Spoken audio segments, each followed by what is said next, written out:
हाँ जी, ortho para directing में अब हम बता रहे हैं जो आपको, देखिए जैसे बेंजीन है और बेंजीन के ऊपर यहाँ पे OH लगा है, ध्यान से समझिएगा बात को। OH में ऑक्सीजन के ऊपर लोन पेयर है, ठीक है, तो इसका जो लोन पेयर है ये बेंजीन रिंग में आएगा, क्योंकि ये कार्बन sp2 हाइब्रिडाइज्ड है तो ज़्यादा इलेक्ट्रोनेगेटिव है और सिंगल बॉन्ड से ऑक्सीजन इस पर बॉन्डेड है, तो इसका लोन पेयर अंदर आ जाएगा बेंजीन रिंग में। अब ये ऑक्सीजन या नाइट्रोजन होता तो भी NH2 लगा होता तो उसका भी लोन पेयर बेंजीन रिंग में आ जाता। अब ये जब इधर आएगा, समझे ना, ये 2 बॉन्ड और ये 2 4 और एक इधर 5 बॉन्ड एक कार्बन पे नहीं हो सकते, और तो ये शिफ्ट होके इधर आ जाएगा। अब जब ये इधर आ जाएगा तो इसको इधर लाएंगे रेजोनेंस की वजह से, तो 2 और 2 4 और यहाँ एक हाइड्रोजन लगा है, 5 नहीं हो सकते, ये इधर शिफ्ट कर जाएगा। ये पैरा पोजीशन है, ये ऑर्थो पोजीशन होती है, 1 2 ऑर्थो होती है, 1 4 पैरा कहलाती है। सामने है तो पैरा कहलाता है, इसके जस्ट अपोजिट है तो पैरा है, इसके इधर है या बगल में इधर है तो ऑर्थो। अब ध्यान दो, जैसे ये यहाँ आ गया रेजोनेंस की वजह से इधर आएगा 2 and 2 4 और एक 5 हाइड्रोजन की वजह से होता नहीं हो सकता, तो तुरंत ये भाग के इधर आएगा। तो अब क्या हुआ कि ऑर्थो एंड पैरा पोजीशन पे इलेक्ट्रॉन डेंसिटी बढ़ गई। अब जब ऑर्थो पैरा पे इलेक्ट्रॉन डेंसिटी बढ़ गई तो जो NO2 पॉजिटिव अगर आएगा, जिसको हम इलेक्ट्रोफाइल कहते हैं, तो वो कहाँ पे लगेगा, या तो पैरा पे लगेगा या ऑर्थो पे लगेगा। तो इसलिए ऑर्थो पैरा डायरेक्टिंग ग्रुप्स वो होते हैं जो इलेक्ट्रॉन रिलीजिंग होते हैं, बेंजीन रिंग में इलेक्ट्रॉन डेंसिटी को बढ़ा देते हैं, उसकी वजह से जो इलेक्ट्रॉन एफिशिएंट होता है या तो पैरा पे लगता है या ऑर्थो पे। पैरा पे ज़्यादा लगते हैं क्योंकि स्टेरिक हिंड्रेंस भीड़ भाड़ कम है, पास होते हैं तो स्टेरिक हिंड्रेंस ज़्यादा होती है, पैरा वाला ज़्यादा बनता है, ऑर्थो वाला कम बनता है, ठीक है। अब इसको हम कैसे इसको लिखेंगे, इसमें हम कहेंगे whenever an electron releasing group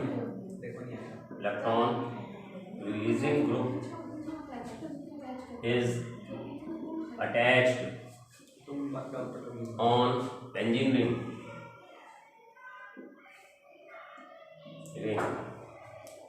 electron density increases at ortho and para positions. Therefore, the electrophile मतलब इलेक्ट्रॉन लविंग, वही होगा जो पॉजिटिव होगा या मतलब electron deficient. Example NO2 positive will get attached at ortho और पैरा पोजीशन, ठीक है जी। बता लीजिए इसको, फिर मेटा डायरेक्टिंग की बात कर लेंगे। इसका मतलब ये है कि अगर ये फिनॉल को हम रिएक्ट कराएंगे कंसनट्रेटेड HNO3 से H2SO4 के प्रेजेंस में, ना भी हम कंसनट्रेटेड डाइल्यूट से भी काम बन जाएगा H2SO4 के प्रेजेंस में, तो NO2 ऑर्थो पे भी जुड़ जा सकता है और पैरा पे भी, ये भी बन सकता है और ये भी बनता है। ऑर्थो ये पैरा नाइट्रोफिनॉल है, वो ऑर्थो नाइट्रोफिनॉल है, ये ऑर्थो नाइट्रोफिनॉल है। 1 and 4 पे होता है तो पैरा कहलाता है, 1 and 2 पे होता है तो ऑर्थो कहलाता है, अगल बगल है तो ऑर्थो और अपोजिट है तो पैरा। बता दीजिए, हाँ जी, दोनों ही लिखते हैं। अगर हमें खाली पैरा बनाने को कहा है तो फिर मेजर लिख देते हैं, बट ऑर्थो भी बनता है।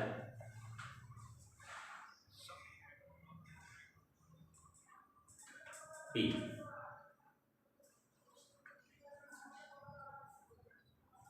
स्टेरिक हिंड्रेंस कम है, भीड़ भाड़ कम है। हाँ जी, इसको बता लीजिए, फिर मेटा डायरेक्टिंग की बात करते हैं। यहाँ पे मेटा डायरेक्टिंग ग्रुप लिख देते हैं। हाँ जी बोलिए।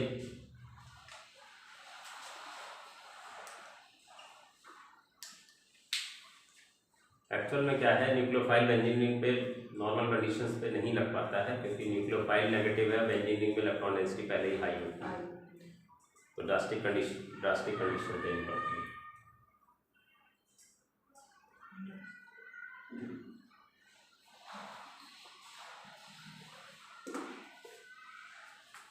ये हमने आपको रिएक्शन लिख के बताया है, ठीक है। वैसे तो मेन कॉन्सेप्ट तो ये है सारा।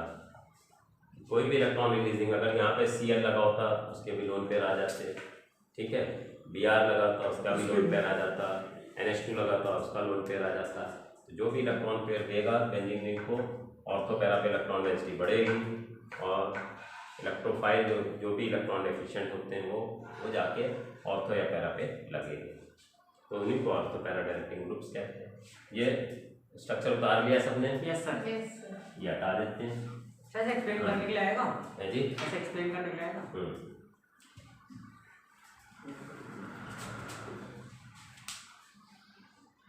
जो इलेक्ट्रॉन देता है वो एक्टिवेटिंग कहलाता है, जो इलेक्ट्रॉन छीनता है वो डीएक्टिवेटिंग बताता है। मैंने आपको बताया भी था एक क्लास में कि छोटे बच्चे की चॉकलेट छीन लोगे, उससे उसका नाम भी पूछोगे तो नहीं बताएगा वो, और उसको एक एक्स्ट्रा चॉकलेट दे दोगे तो वो डांस करके भी दिखाएगा, क्या लालची और सब कुछ करेगा, वो एक्टिवेट हो जाएगा। तो बेंजीन रिंग को कोई इलेक्ट्रॉन देगा तो वो एक्टिवेट हो जाती है, और कोई छीन लेता है उससे इलेक्ट्रॉन तो डीएक्टिवेट हो जाती है, ठीक है जी। तो डीएक्टिवेट का मतलब है उसकी रिएक्टिविटी कम हो जाती है। तो मेटा डायरेक्टिंग ग्रुप के बारे में मैं समझाना चाह रहा हूँ कि मान लीजिए बेंजीन रिंग है, और बेंजीन रिंग के ऊपर कोई भी इलेक्ट्रॉन विड्रॉइंग ग्रुप लगा दिया है। इलेक्ट्रॉन विड्रॉइंग में आप NO2 ही मान लो, N के ऊपर डबल बॉन्ड O लगा हुआ होता है, और एक कोऑर्डिनेट कोवेलेंट बॉन्ड होता है, NO2 लगा हुआ है। जब भी बेंजीन रिंग के ऊपर कोई भी एलिमेंट लगा है और उससे डबल बॉन्ड या ट्रिपल बॉन्ड पे मोर इलेक्ट्रोनेगेटिव एलिमेंट लगा है, मोर इलेक्ट्रोनेगेटिव एलिमेंट लगा है, तो क्या होगा, वो मेटा डायरेक्टिंग होगा। उसका कारण ये है कि जो मोर इलेक्ट्रोनेगेटिव है वो पाई बॉन्ड इलेक्ट्रॉन को अपनी ओर खींचेगा, तो ये तो नेगेटिव हो जाएगा, और ये वाला पॉजिटिव हो जाएगा। और जैसे ही ये पॉजिटिव होगा, बेंजीन रिंग का पाई बॉन्ड जो है वो इधर आएगा इसको हेल्प करने, जैसे ये इधर आएगा तो यहाँ पॉजिटिव, अब ये इधर आएगा इसको हेल्प करने तो ये पॉजिटिव हो जाएगा, ये पाला पाई बॉन्ड इधर शिफ्ट करेगा तो ये पॉजिटिव हो गया। तो ऑर्थो पैरा पे क्या होगा, इलेक्ट्रॉन डेंसिटी कम हो गई। अब जब कम हो गई तो इलेक्ट्रोफाइल जो कि हम एग्जांपल में ले रहे हैं NO2 पॉजिटिव, कोई भी पॉजिटिव, Cl पॉजिटिव हो, H पॉजिटिव हो, कोई भी हो, वो सब इलेक्ट्रोफाइल है। तो ये NO2 ऑर्थो एंड पैरा पे तो जाएगा ही, क्योंकि पॉजिटिव विल रिपेल पॉजिटिव। सही है। तो कहाँ जाएगा, मेटा पे। 1 2 3 एक छोड़ के पहले दूसरा तीसरे पे अगर आके लगेगा, NO2 को लगना है तो यहाँ लगेगा, बट मुश्किल से, उतनी आसानी से नहीं लगेगा जितना ऑर्थो पैरा में था। क्यों मुश्किल से लग रहा है, क्योंकि यहाँ पे इलेक्ट्रॉन डेंसिटी बढ़ी हुई थोड़ी है, इसके कंपैरिजन में ज्यादा है। यहाँ पॉजिटिव हो गया है, ये न्यूट्रल है, इसका मतलब है ये इलेक्ट्रॉन डेफिशिएंट है, इसके कंपैरिजन में वो आसान है। हाँ, तो NO2 वहाँ के लगेगा।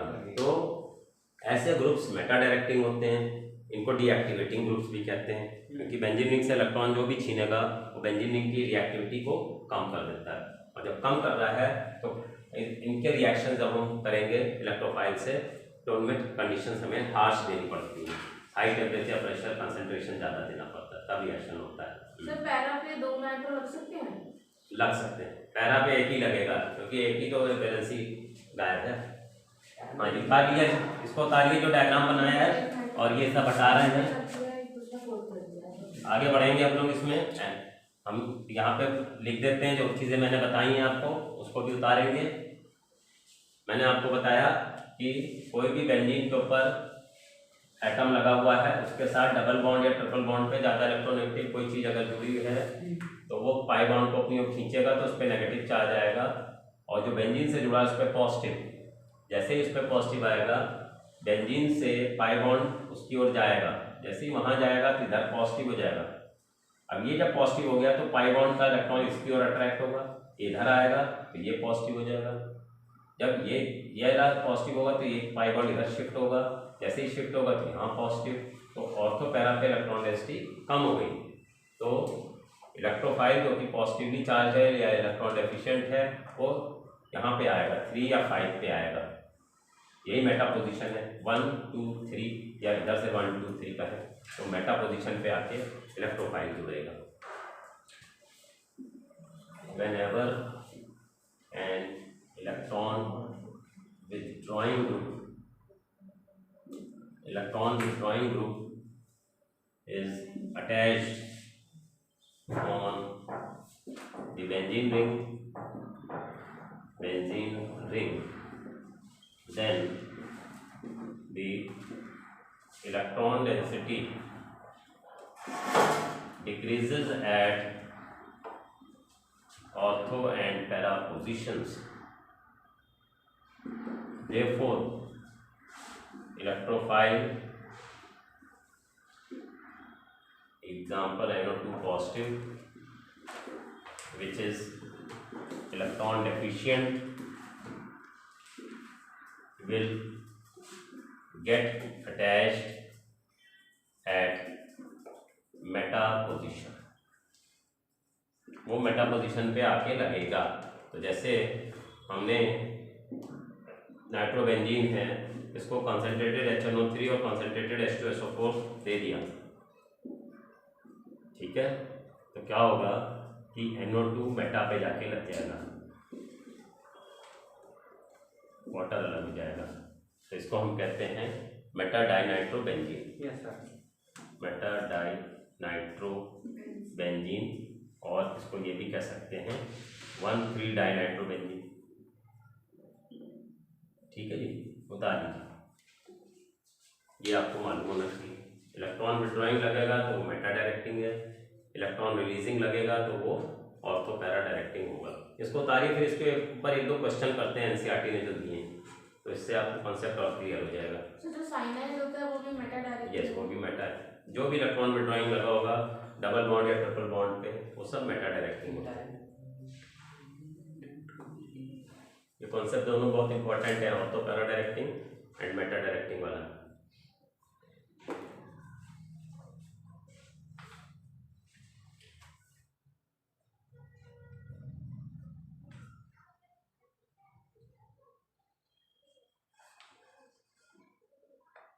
अक्षत यादव को समझ में आ रहा है? ठीक है।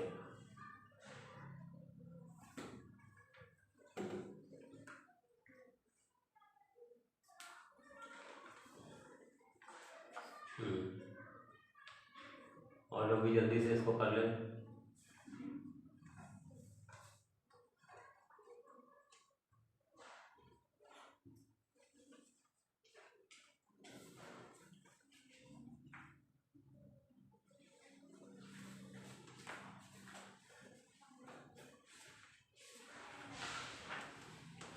चलिए इसको हटाते हैं, और एनसीईआरटी का एक क्वेश्चन वो है इस पैटर्न के ऊपर, तो उसको हम लोग करते हैं, उससे आपको आइडिया लग जाएगा।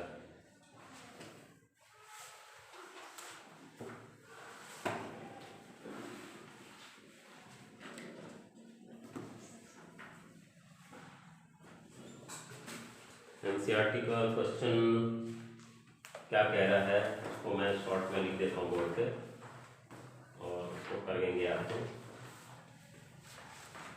कह रहा है बेंजीन को पैरा नाइट्रो ब्रोमो बेंजीन बनाना है। क्वेश्चन है convert benzene into para nitro bromo benzene. तो पहले ब्रोमीन से करेंगे, ठीक है, और एक पार्ट में ये है, और दूसरा पार्ट कह रहा है कि बेंजीन को मेटा नाइट्रो क्लोरोबेंजीन में चेंज करो। क्या? Benzene into Meta nitro chlorobenzene, ठीक है। हालांकि ब्रोमो और क्लोरो पहले लिखना चाहिए था नाइट्रो के ऊपर बेंजीन, एनसीईआरटी ने ऐसे लिख दिया है तो कोई फर्क नहीं, अंडरस्टूड हो गया है कि इसके केस में आपको ये बनाना है पैरा नाइट्रो ब्रोमो बेंजीन, इसके केस में तो ये बनाना है, और इसके केस में पैरा मेटा क्लोरो बनाना। हाँ एनहाइड्रस, यस। हाँ जी, इसमें देखिए हमें जब पैरा वाला चाहिए तो पैरा वाले में हम पहले इलेक्ट्रॉन रिलीजिंग लगाएंगे, तभी वो, क्योंकि ऑर्थो पैरा डायरेक्टिंग है। एक केस में हम क्या करेंगे कि ब्रोमीन को बेंजीन को ब्रोमीन देंगे in the presence of anhydrous FeBr3, anhydrous FeBr3, तो ब्रोमीन लग गए इसके ऊपर। अब ब्रोमीन ऑर्थो पैरा डायरेक्टिंग है, इसने इलेक्ट्रॉन डेंसिटी कहाँ बढ़ा दी है, ऑर्थो पैरा पे। अब इसको अगर आप कॉन्सेंट्रेटेड HNO3 H2SO4 दोगे तो क्या होगा, मेटा पे जाके NO2 लग जाएगा, बस यही शो करना था हमें, मेटा पे जाके NO2 लग जाएगा। हाँ जी, पैरा पे, सॉरी, हाँ पैरा पे, हाँ पैरा पे जाके NO2 हो जाएगा। स्क्रीन शेयरिंग बंद हो गई। अमित अग्रवाल लेफ्ट आ गया सर, आपने लेफ्ट कर दिया। 2 मिनट, स्क्रीन शेयरिंग क्यों नहीं हो रही है, अब हो जाएगी।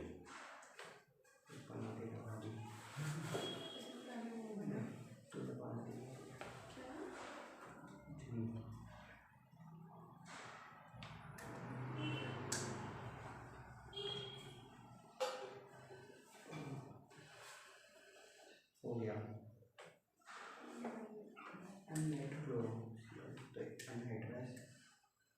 हाँ जी,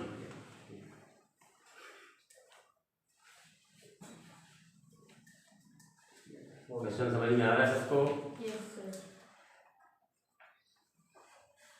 तो ये तो ए पार्ट हो गया। अब बी पार्ट में देखिए मेटा वाला चाहिए हमें, तो बी में हम क्या करेंगे, पहले बेंजीन पे इलेक्ट्रॉन विड्रॉइंग लगाएंगे, यहाँ पे कॉन्सेंट्रेटेड HNO3 और कॉन्सेंट्रेटेड H2SO4 दे दो, तो NO2 जुड़ जाएगा, कहीं भी लगा दो, और NO2 इलेक्ट्रॉन विड्रॉइंग है। Yes sir. तो अब ये जब इलेक्ट्रॉन विड्रॉइंग है तो एनहाइड्रस आपने AlCl3 दे दो या FeCl3 दे दो, तो क्या होगा, जो क्लोरीन है वो मेटा पे जाके लगेगी, वो मेटा पे जाके लगेगी, यहाँ पे मेटा क्लोरो नाइट्रोबेंजीन या मेटा नाइट्रोक्लोरोबेंजीन लिख सकते हो। इलेक्ट्रॉन विड्रॉइंग पहले लगाओगे तो मेटा पे भेजेगा, इलेक्ट्रॉन रिलीजिंग लगाओगे तो वो ऑर्थो पैरा पे भेजता है, ये आपको याद रखना है। हाँ जी, उतार दीजिए। पैरा और ऑर्थो पे जो होता है तो पहले ब्रोमो वगैरह वाली चीजें आती है। जब Cl2 टूटता है तो एक पॉजिटिव टूटता है, एक नेगेटिव टूटता है। पॉजिटिव वाला इलेक्ट्रोफाइल है आके जुड़ जाएगा, नेगेटिव वाला जहाँ से H हटेगा HCl बन जाएगा। हाँ जी बच्चों, आपने उतार लिया, क्वेश्चन ऊपर से हटा देते हैं, क्वेश्चन हटा देते हैं, आंसर आप बताइए।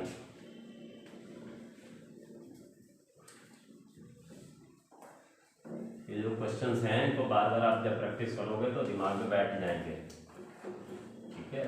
एनसीईआरटी के अंदर के और पीछे के क्वेश्चंस आपको अच्छी तरह से करने हैं, तो कॉन्सेप्ट भी क्लियर हो जाएगा और आपको चीज़ें याद हो जाएंगी। इसी पैटर्न के ऊपर क्वेश्चन है एक और, इसको उतार ले जल्दी से, फिर मैं आपको समझाता हूँ। इसी पैटर्न का क्वेश्चन जो इन्होंने दिया है 23rd क्वेश्चन है, क्वेश्चन नंबर 23 एनसीईआरटी का है और उसमें पेज नंबर इन्होंने दे रखा है 397।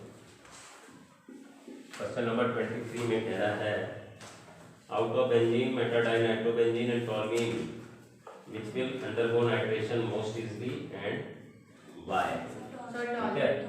आउट ऑफ क्योंकि वो benzene comma meta dinitrobenzene question ही समझ नहीं आया। And toluene which will undergo nitration most easily and why।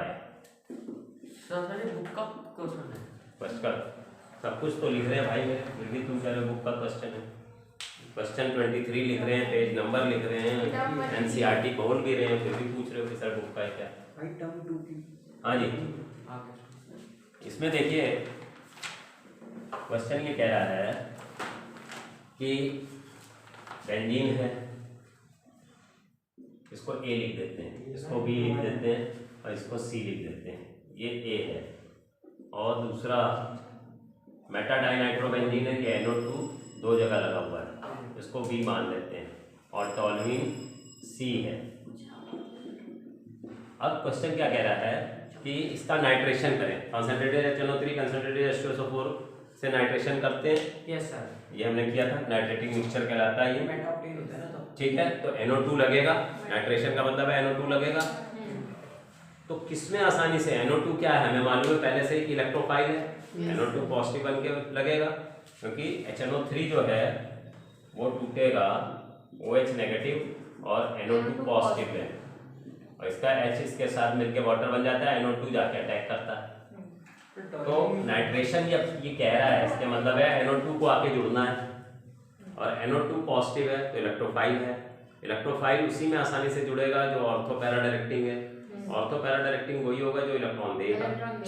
अब मेटा डाइनाइट्रोबेंजीन में तो ये भी इलेक्ट्रॉन खींच रहा है, ये भी इलेक्ट्रॉन खींच रहा है। यहाँ टॉल्यूइन में इलेक्ट्रॉन, ये CH3 ग्रुप हाइपर कॉन्जुगेशन की वजह से इलेक्ट्रॉन फेंकेगा, तो electron density ortho para position पे बढ़ जाएगा, यहाँ पे इलेक्ट्रॉन डेंसिटी बढ़ जाएगी। ये खींच रहा है तो यहाँ पॉजिटिव हो जाएगा, यहाँ पॉजिटिव, ये खींचेगा यहाँ पॉजिटिव है और यहाँ पॉजिटिव है, तो लगने की जगह बड़ी मुश्किल से लगेगा। इसके अंदर रेजोनेंस की वजह से इलेक्ट्रॉन डेंसिटी तो बढ़ तो रही है, पर उतनी नहीं बढ़ रही जितनी इसमें बढ़ रही है। इसमें कहीं भी लग जाएगा। हाँ, तो सबसे आसानी से इसमें लगेगा नाइट्रेशन, फिर सेकंड नंबर पे ये आएगा, और इसमें सबसे मुश्किल से लगेगा। हाँ, मेटा डायरेक्टिंग वाले में सबसे मुश्किल से लगेगा। सर आप रीजन में क्या लिखेंगे इसे? तो रीजन में यही लिखेंगे, रीजन में आप क्या लिखेंगे कि भाई NO2 दोनों इलेक्ट्रॉन विड्रॉइंग है, तो बेंजीन रिंग पे इलेक्ट्रॉन डेंसिटी कम हो जाएगी। जब कम हो जाएगी तो पॉजिटिव पे पॉजिटिव लगना मुश्किल हो जाएगा, तो सबसे मुश्किल उसके केस में आएगा। इसमें इलेक्ट्रॉन रिलीजिंग है, सबसे आसानी से लगेगा, तो हम कह सकते हैं कि टॉल्यूइन में सबसे आसानी से नाइट्रेशन होगा, देन बेंजीन, और सबसे मुश्किल होगा मेटा डाइनाइट्रोबेंजीन में। बताइए, सॉल्व कीजिए। चीज़ें मैंने आपको समझा दी, आपको अपने वर्ड्स में इन चीज़ों को लिखना होगा।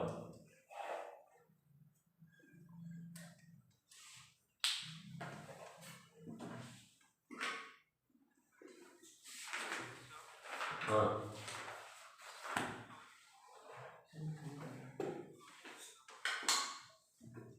सर ऐसा एक क्वेश्चन, टॉल्यूइन में हाइपर कॉन्जुगेशन की वजह से इलेक्ट्रॉन अंदर आएगा, बेंजीन रिंग में इलेक्ट्रॉन डेंसिटी बढ़ जाएगी। यहाँ कोई देने वाला है एक्स्ट्रा इलेक्ट्रॉन बाहर से,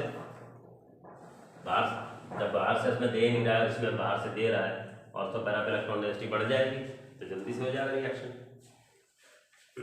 तो बेंजीन को यूरेनियम बोलते हैं जब H हटा के लगाते हैं फिनाइल।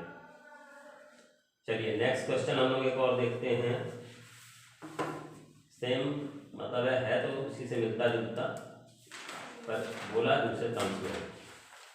कह रहा है 22nd question, arrange the following set of compounds in order of their decreasing relative reactivity with electrophile.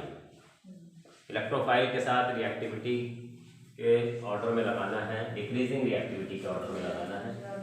तो इसको क्वेश्चन को मैं यहाँ पे शॉर्ट में लिखता हूँ और इसको करेंगे। इसमें दो पार्ट हैं, तो कोई भी पार्ट एक कर लेते हैं, सेकंड सेम पैटर्न पे आप कर पाओगे। पहला ही पार्ट देख लेते हैं। इन्होंने दिया है question 22, arrange in decreasing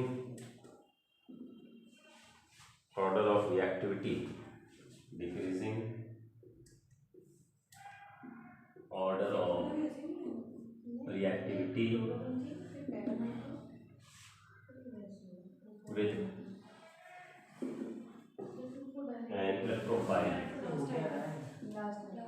with an electrophile E positive, ठीक है। और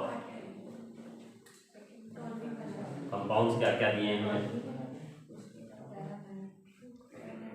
कंपाउंड दिए हुए हैं क्लोरो बेंजीन और फिर 2,4 डाइनाइट्रो क्लोरोबेंजीन और तीसरा दिया हुआ है पैरानाइट्रो क्लोरोबेंजीन। ठीक है, इनके स्ट्रक्चर बना लीजिए, इसको ABC कर लेते हैं हम। ये क्लोरोबेंजीन होगा और ये 2,4 डाइनाइट्रो क्लोरोबेंजीन कह रहा है, तो क्लोरो लगा लो और 2 और 4 पे नाइट्रो लगा दो, ठीक है, क्योंकि क्लोरो की कोई पोजीशन नहीं बता रहा है, इसका मतलब अंडरस्टूड है फर्स्ट पे होगी। और पैरा नाइट्रो क्लोरोबेंजीन, तो पैरा कह रहा है क्लोरो को फर्स्ट पे लगा लो, पैरा नाइट्रो NO2 4 पे लगा, तो इसको यहाँ लगा लो, उसको वहाँ, एक ही बात है। तो अब आप देखिए इलेक्ट्रोफाइल को आके लगना है, किसके केस में सबसे आसानी से लगेगा और किसके केस में सबसे मुश्किल से। तो क्लोरो, यस, ए में सबसे आसानी से लगेगा, फिर हाँ, फिर सी, फिर बी, क्योंकि इसके अंदर एक इलेक्ट्रॉन दे रहा है, खींचने वाले दो हैं, इसमें एक दे रहा है, खींचने वाला एक ही है, इसमें खाली इलेक्ट्रॉन देने वाला लगा है, तो इलेक्ट्रॉन रिलीजिंग लगा है, तो इसमें इलेक्ट्रोफाइल आसानी से लगेगा, क्योंकि ऑर्थो पैरा पोजीशन पे इलेक्ट्रॉन डेंसिटी बढ़ जाएगी। ठीक है, ये ऑर्थो पैरा पे बढ़ाने की कोशिश कर रहा है और ये मेटा, ये डिक्रीज कर रहा है, इसमें दो जगह डिक्रीज हो रही है, यहाँ पे तो Cl लगा ही हुआ है, ये भी डिक्रीज कर रहा है, तो इससे ऑर्थो ये पर लगा हुआ है, इससे ऑर्थो ये लगा हुआ है, इससे पैरा ये है, इसके पैरा भी लगा हुआ है, इसका ऑर्थो, इसका ऑर्थो ये, ठीक है। तो होता क्या है कि हमें ध्यान रखना है कि कितने इलेक्ट्रॉन रिलीजिंग लगे, कितने इलेक्ट्रॉन विड्रॉइंग लगे, उससे आइडिया लग जाएगा। तो इसमें इलेक्ट्रॉन रिलीजिंग लगा केवल, इसमें एक रिलीजिंग एक विड्रॉइंग है, इसमें दो विड्रॉइंग है, इसलिए इसकी रिएक्टिविटी लीस्ट हो जाएगी। ठीक है, मैंने ये भी ACB करके लिख दिया है, बट आपको मालूम होना चाहिए कि A कौन है, B कौन है, C कौन है, उसके हिसाब से आपको अरेंज करना होता है। उतार लीजिए इसको। फिर अगला क्वेश्चन हम लोग एक और देखेंगे, वो भी इम्पोर्टेंट क्वेश्चन है, इस पैटर्न का नहीं है, दूसरे पैटर्न का है, और उसमें वो कह रहा है कन्वर्ट करना है। क्वेश्चन नंबर 20th क्वेश्चन करेंगे हम लोग।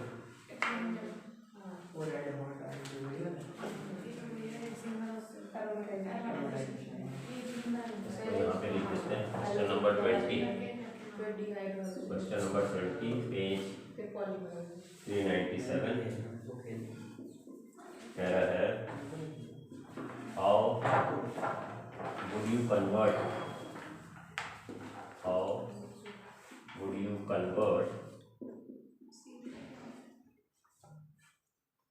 the following into बेंजीन, इनको बेंजीन में कैसे कन्वर्ट करोगे। ठीक है, पहला है, हम इसका ऑर्डर चेंज कर दे रहे हैं, एक है हेक्सेन और एक है हेक्साइन इथाइन, ऑर्डर चेंज कर दिया मैंने, और एक है इथीन। इन तीनों को बेंजीन में कन्वर्ट करना है। ठीक है, तो आइडिया है चिराग आपको, कैसे करोगे।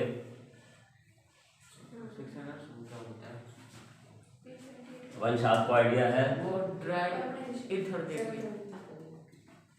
वंश आप बताएं, है आइडिया कोई, योगिता को आइडिया है।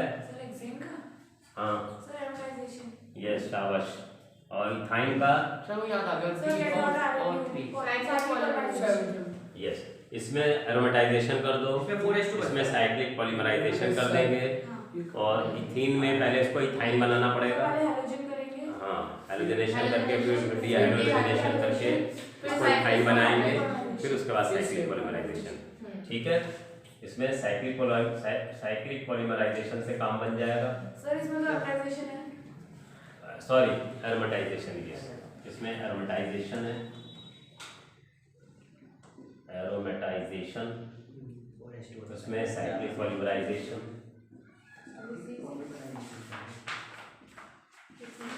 और इसको पहले इथाइन में चेंज करके फिर कोई साइक्लिक पॉलीमराइजेशन कर सकते हैं। तो आंसर में हम लोग क्या लिखेंगे, फर्स्ट में कि हेक्सेन ले लिया हमने, स्केलेटन बना रहा हूँ मैं, ठीक है, और इसको जब हम Cr2O3, V2O5 और MO2O3, ये वेनेडियम पेंटॉक्साइड, ये मोलिब्डेनम ऑक्साइड, ये प्रोपियम ऑक्साइड 773 केल्विन 20 एटमॉस्फेरिक प्रेशर जब देंगे तो बेंजीन बन जाएगा, प्लस 4s2 और 4H2 होगा, ये C6H6 है, और इसका अगर एन हेक्सेन लिखा जाता है, नॉर्मल हेक्सेन सीधी चेन वाले को एन हेक्सेन कहते हैं, और C6H14 इसका फॉर्मूला होगा। ठीक है, तो 8 हाइड्रोजन हटे तो 4H2 कर ली। तो ये बहुत इंपॉर्टेंट रिएक्शन है, एरोमेटाइजेशन रिएक्शन कहलाता है, एरोमेटाइजेशन रिएक्शन। ओपन चेन को बेंजीन रिंग में चेंज करने के लिए यूज किया जाता है, बेंजीन है या होमोलॉग्स, 6 कार्बन है तो बेंजीन बनेगा, 7 होते तो टोल्यूइन बनता, 8 होते तो इथाइल बेंजीन, इस तरह से बना सकते हैं, क्योंकि ओपन चेन को बेंजीन में चेंज करते हैं। बेंजीन बहुत सारी दवाइयाँ बनाने में, मेडिसिन में काम आता है, बहुत सारे ऑर्गेनिक कंपाउंड्स बनाने में भी काम आता है, तो इसलिए ये रिएक्शन इम्पॉर्टेंट है। उतार लीजिए, इसको उतार लीजिए, और जो बी पार्ट है वो इथाइन है, इसको हम C2H2 भी लिखते हैं, और 3 मॉलिक्यूल्स इसके अगर ले लें, रेड हॉट आयरन ट्यूब में डाल दें, रेड हॉट आयरन ट्यूब, और 873 केल्विन टेम्परेचर दे दें तो बेंजीन बन जाता है, C6H6। ठीक है, इसको साइक्लिक पॉलीमराइजेशन कहते हैं। उतारिए, दोनों रिएक्शंस इंपॉर्टेंट हैं, दोनों से ही बेंजीन बन सकती है। सर रेड और आयरन की बोटी क्या है वैसे? गरम लाल आयरन गरम आयरन, रेड हॉट हिंदी में वही, मतलब जैसे बीकर के अंदर ही ट्यूब डालती है, बीकर में क्यों डाल दोगे, रेड आयरन ट्यूब जो ना, मतलब ट्यूब के अंदर बेंजीन, हाँ, जैसे गैस पास करोगे तो गैस उधर से बेंजीन ओह। बन के निकलेगी, जो अगर वो रह जाए तो उसको फिर से उसी में भेज दो। ठीक है जी,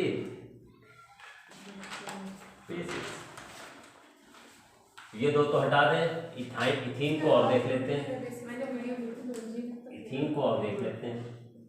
वीडियो देखियो, इथीन को पहले इथाइन बनाना पड़ेगा, और फिर उसको इथाइन का साइक्लिक पॉलीमराइजेशन कर देंगे। तो ये इथीन है बच्चों, ध्यान दो, और इसमें पहले हम ब्रोमीन दे देते हैं CCl4 के प्रेजेंस में, तो दोनों तरफ ब्रोमीन लग जाएगा, डबल बॉन्ड बन जाएगा। एल्कोहलिक की वजह जब देंगे, इधर का Br इधर का H इधर का हटा सकते थे, तो डीहाइड्रोजनेशन हो गया ये, और उसकी वजह से डबल बॉन्ड आया। अब आप कहेंगे सर डबल पहले हटा रहे हो फिर डबल बना रहे हो, तो उसका पर्पस है। ठीक है, ये बन गया। अब इसको सोडियम लिक्विड अमोनिया दे देते हैं, इससे भी डीहाइड्रोजनेशन होता है, पर इससे प्रोडक्ट्स बेटर बनेंगे after double bond is formed. Alcoholic की वजह दोबारा देके भी बना सकते हैं, बट उसमें कम बनता है कंपाउंड। अब इधर का Br इधर का H हट जाएगा, डीहाइड्रोजनेशन हो जाएगा, and again you will get benzene, ethyne. अब इथाइन हो गया, और इथाइन का साइक्लिक पॉलीमराइजेशन कर देंगे, ठीक है, और आपको बेंजीन मिल जाएगी। उतार लीजिए इसको, रेड हॉट आयरन ट्यूब लिख दो, साइक्लिक पॉलीमराइजेशन। सनलाइट से भी हो सकता है हाँ जी, अगर हम सनलाइट दे रिएक्शन एचवी हो रहा था। अगर एचवी दे सनलाइट नहीं, इससे नहीं, वो तो जुड़ता है। तो क्लोरीन दोनों डबल बॉन्ड को खोलना है तो bromine in the presence of CCl छोड़ दिया जाएगा। ठीक है, तो रचना है इसका इथीन का चलो हाँ राजेश। हाँ जी बच्चों, ये जो हमने तीनों क्वेश्चंस किए समझ में आए या नहीं आए? यस सर आ गया। अभी भी डाउट है तो पूछ सकते हो। ये तीनों इंपॉर्टेंट है, एनसीईआरटी के क्वेश्चंस हैं। कॉन्सेप्ट्स क्लियर होंगे तो आप कर पाओगे, और इसके अलावा आपको लिख लिख के याद करने पड़ते हैं, ये तब पक्के होते हैं। ठीक है जी, हटा रहा हूँ उसको। हाँ जी,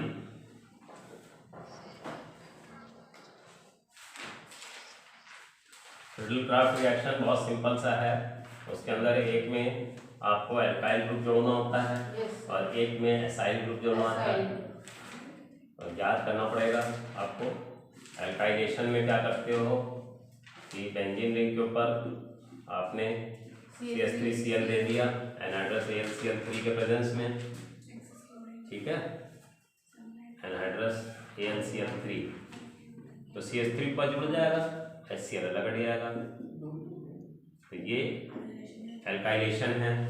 और एसाइलेशन में CH3COCl उसमें COCH3 जुड़ जाता है। बेंजीन को आपने CH3COCl से रिएक्ट करा दिया, एनहाइड्रस AlCl3 दे दिया। ये आपको लिखना पड़ेगा, एनहाइड्रस AlCl3 ये इसका कैटलिस्ट है। और बेंजीन के पास COCH3 जुड़ जाएगा, एसिटोफेनॉल बन जाएगा और HCl अलग हट जाएगा। ये रिडल-क्राफ्ट के दोनों रिएक्शन उतारिए। ये सब नेम रिएक्शंस आपको मालूम होने चाहिए। और जो जो रिएक्शंस मैंने आपको अभी पहले भी लिखाए हैं वो साइक्लिक पॉलीमराइजेशन के नाम से भी पूछ सकते हैं, एरोमेटाइजेशन के नाम से भी पूछ सकते हैं, वो आने चाहिए आपको। ठीक है, उतार लीजिए एसाइलेशन, एल्काइलेशन, रिडल-क्राफ्ट के। नेक्स्ट एक और क्वेश्चन एनसीईआरटी का ही देखते हैं और कंसेप्चुअल है क्वेश्चन वो। क्वेश्चन नंबर हैगा 15। What effect does branching of alkene chain has on it's boiling point. अगर एल्केन की बॉइलिंग पॉइंट के ऊपर असर देखा जाए ब्रांचिंग का तो घट जाता है। ब्रांचिंग से boiling point will always decrease. Question 15 है और इसमें है कि what effect does branching of an alkane chain has on its boiling point। ठीक है, आंसर में लिख लीजिए on branching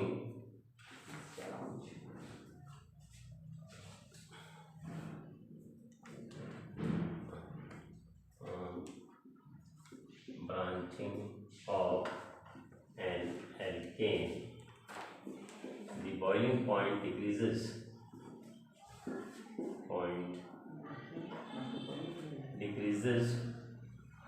because the surface area decreases, due to which van der Waals forces of attraction decrease. Van der Waals forces of attraction decrease. Attraction decrease। ठीक है,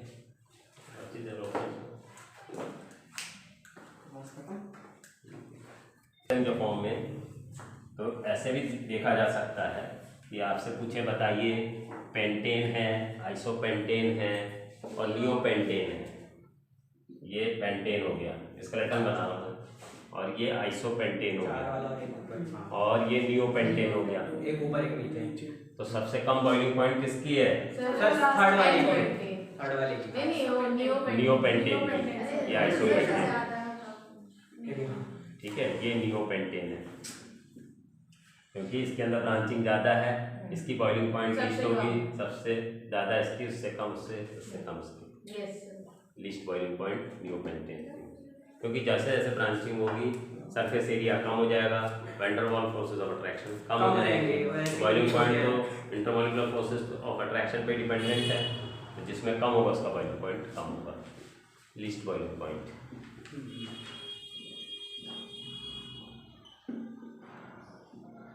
ठीक है, चलिए नेक्स्ट क्वेश्चन एनसीईआरटी का ही है और उसके अंदर उन्होंने आपसे पूछा है कि क्वेश्चन नंबर 18 है, एसिडिक बिहेवियर में लगाना है benzene and hexane and ethyne. Question number 18 benzene और एनएसजी तो एसिडिक sp3 sp2 sp1 नहीं sp है ना, वो सबसे ज्यादा है। बस अपना बताऊंगा मैं। Question number 18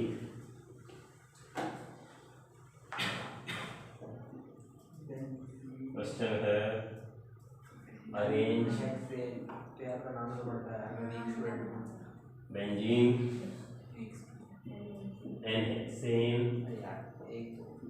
and ethyne in decreasing सबसे कम जो एसिडिक है वो है एन-हेक्सेन। ऑर्डर किसी को जाना यार मैं in decreasing order of acidic behaviour, order of acidic C2H2 तो ये sp2 है और ये जो थी ये sp2 नहीं, ये वाला एंड एक्सप्लेन ट्रिपल बॉन्ड और explain भी करना सबसे पड़ता है। जो एसिडिक है वो है देखिए इसमें आपको क्या करना है, मैं समझाता हूँ,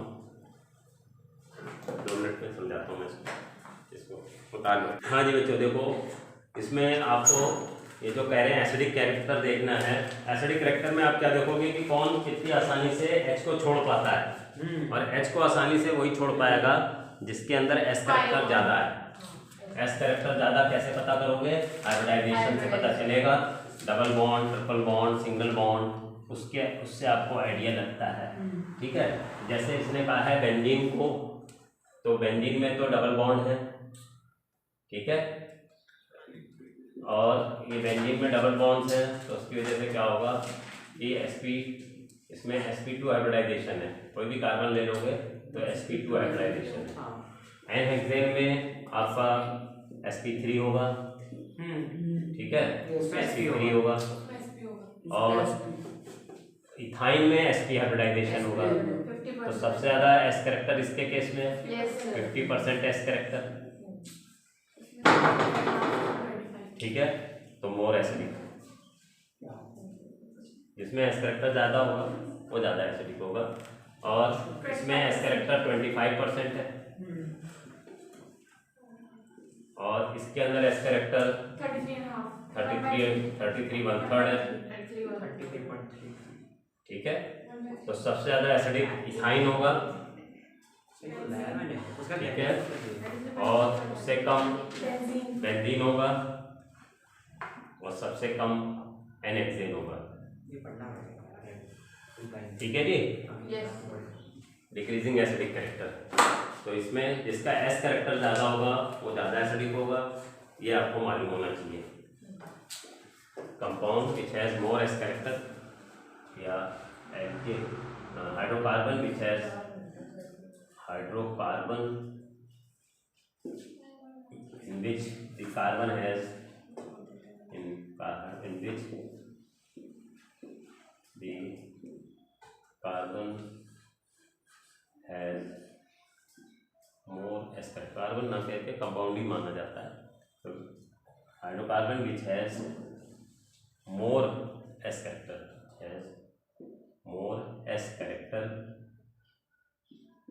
is more acidic in nature। इसको उतार लो, तो मैं थोड़ा सा इसी पे थोड़ा सा और समझाऊंगा।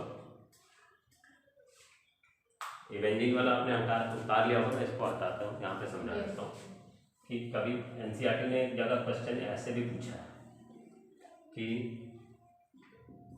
ये ज़्यादा एसिडिक है या ये ज़्यादा एसिडिक है या ये, इसको भी हटाना पड़ेगा।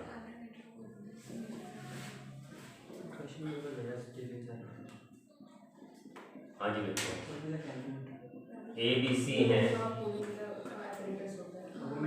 देखिए ये सबसे ज़्यादा एसिडिक है क्योंकि इसके अंदर 2 कार्बन जो हैं जो sp हाइब्रिडाइज हैं उनके ऊपर रिमूवेबल हाइड्रोजन है, तो 2 हाइड्रोजन हट सकते हैं इसमें।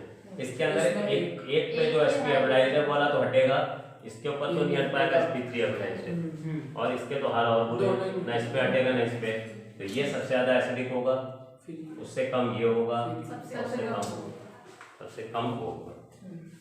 ठीक है, और triple bond, double bond, single bond का तो आपको पता ही चल गया कि इथाइन का एसिडिक कैरेक्टर सबसे ज़्यादा, उससे कम इथीन का, और उससे कम इथेन का, क्योंकि एस कैरेक्टर जिसमें ज़्यादा है वो ज़्यादा एसिडिक होगा। ये बातें आपको आइडिया होनी चाहिए। इसमें कोई डाउट है तो बताओ सर। जो ये ऊपर वाला है तीनों sp फिर वो क्यों ऑर्डर में सर? है जी, इन तीनों में sp है बट इसके ऊपर sp पे हाइड्रोजन तो नहीं है ना, तो हटेगा क्या? और उसमें एक sp3 भी है, और इसके अंदर जो है ये भी sp हाइब्रिडाइज है पर इस पे हटने वाला हाइड्रोजन तो है नहीं, तो एसिडिक नहीं हो पा रहा। और जिस पे है हटने वाला वो sp3 हाइब्रिडाइज है, तो हटेगा नहीं हाइड्रोजन इतनी आसानी। एस कैरेक्टर होता है तो ज़्यादा आसानी से इलेक्ट्रॉन खींचता है तो हाइड्रोजन हट जाता है। हाँ जी बच्चों, यहीं तक रखा जाए, कॉन्सेप्ट क्लियर हो गया? तो यहीं तक रख लेते हैं।